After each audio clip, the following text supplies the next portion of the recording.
5 جگہ بسم اللہ کبھی مت پڑھنا ورنہ انسان کافر ہو جاتا ہے، خبردار رہو۔ بسم اللہ الرحمن الرحیم۔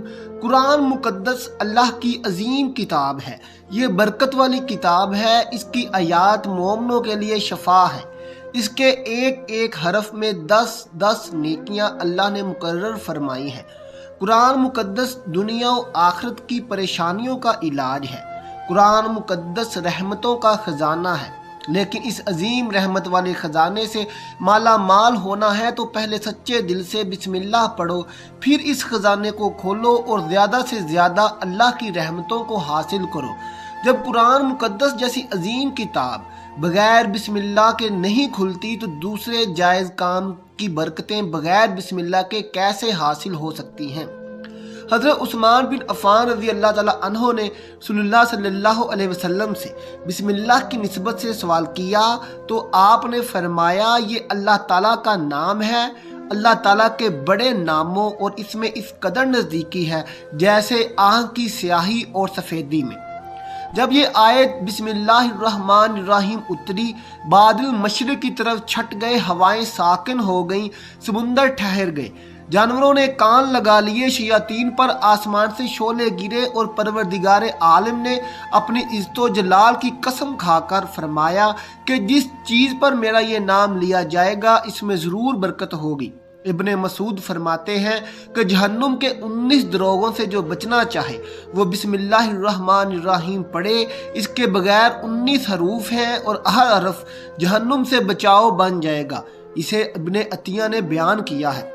لیکن کچھ ایسی جگہ جہاں پر بسم اللہ الرحمن الرحیم پڑھنا حرام ہے، جائز ہی نہیں ہے۔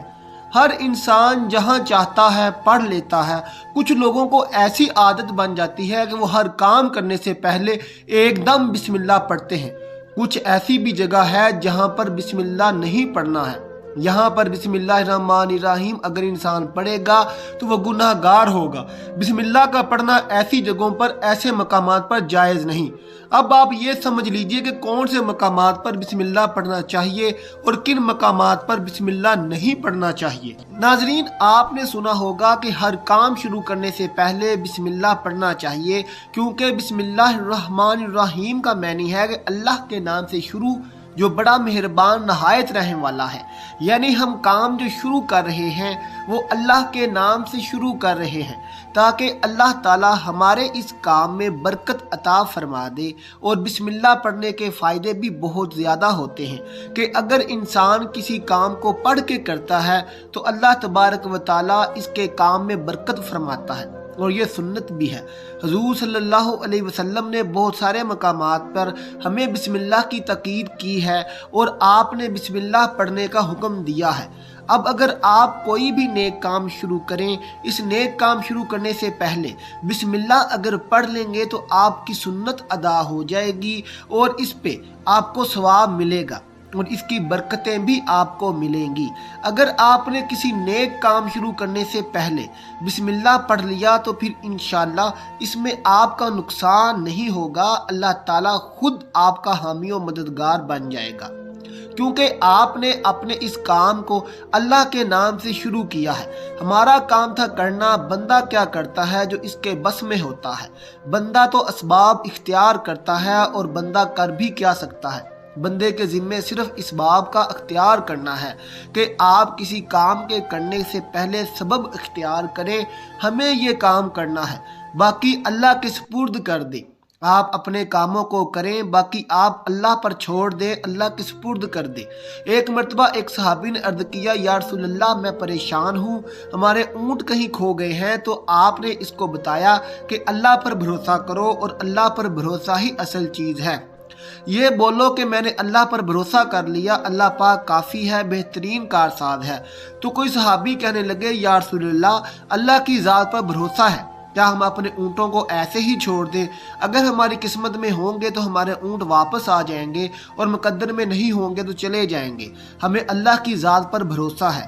تو آپ صلی اللہ علیہ وسلم نے فرمایا کہ نہیں، پہلے اونٹوں کو باندھو، پھر اللہ کی ذات پر یقین کرو، پھر اللہ کی ذات پر بھروسہ کرو۔ یعنی ہمارے ذمے کے جو کام ہیں وہ ہمارے اوپر کرنا لازم ہے۔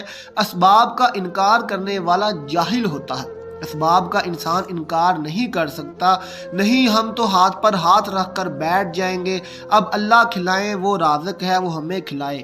لیکن آپ اپنی محنت کیجئے، آپ اسباب اختیار کیجئے، پھر اللہ پر چھوڑ دو۔ پہلے جاؤ مزدوری پر، آپ کام پر جاؤ، آپ کاروبار کرو، پھر اللہ کی ذات پر چھوڑ دو کہ اے پروردگار اب ہمارا جو کام تھا ہم نے کر لیا، آگے تیری رضا تیری رحمت کے ہم امیدوار ہیں۔ صرف ہمارے کمانے سے روزی تھوڑی ملتی ہے، آپ نے کمایا بس کما کے لے آئے۔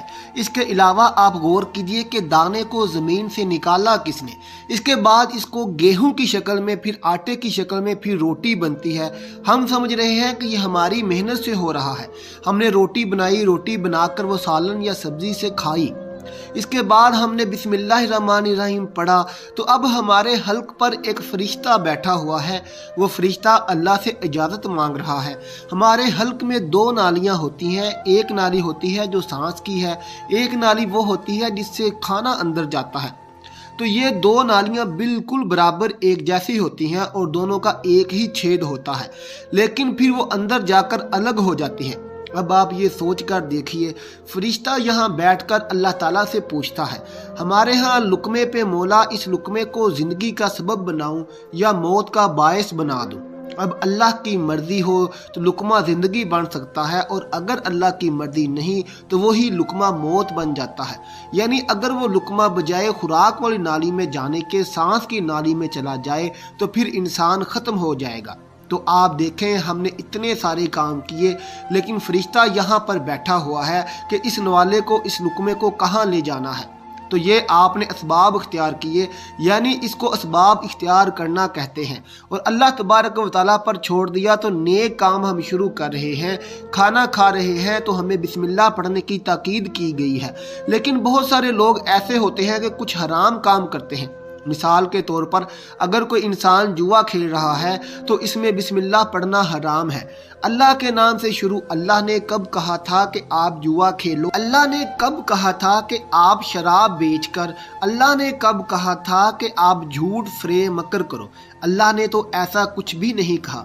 نیک کام شروع کرنے سے پہلے بسم اللہ پڑھنا چاہیے۔ ہمیں احتیاط رکھنی چاہیے کہ جب ہم باتھ روم کے اندر داخل ہو چکے ہوں تو بسم اللہ نہ پڑھیں۔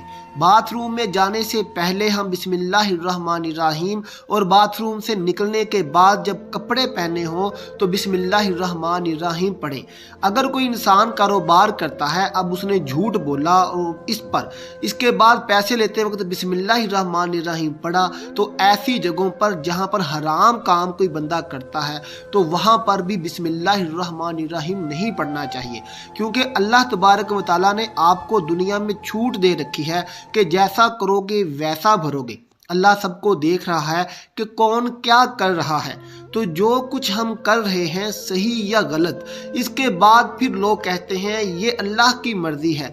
یاد رکھنا، اللہ کی مرضی نہیں، اللہ کی اجازت ہے۔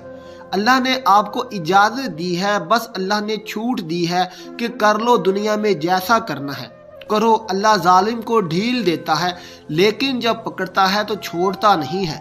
اللہ کی پکڑ بڑی سخت ہے، دنیا میں اللہ دیکھ رہا ہے، یہ مرضی نہیں ہے اللہ کی کہ آپ گناہ کریں، لیکن اللہ نے بس اجازت دی ہوئی ہے کہ آپ کر لو، دیکھیں کتنا کرو گے۔ ایک دن آئے گا میرے پاس، جب آؤ گے تب ہی فیصلہ کریں گے، مالکی یوم الدین، انصاف کے دن کا حاکم۔ تو اللہ کی ربوبیت سمجھیے، اور ہمیں یہ سمجھنا چاہیے کہ کون سے کام ہمیں کب کرنے ہیں، کب نہیں کرنے۔ سنتے رسول صلی اللہ علیہ وسلم پر ہم عمل کریں گے تو اللہ تعالیٰ ہمیں کامیاب کر دیں گے انشاءاللہ۔ اللہ سے دعا ہے کہ اللہ ہمیں نیک اعمال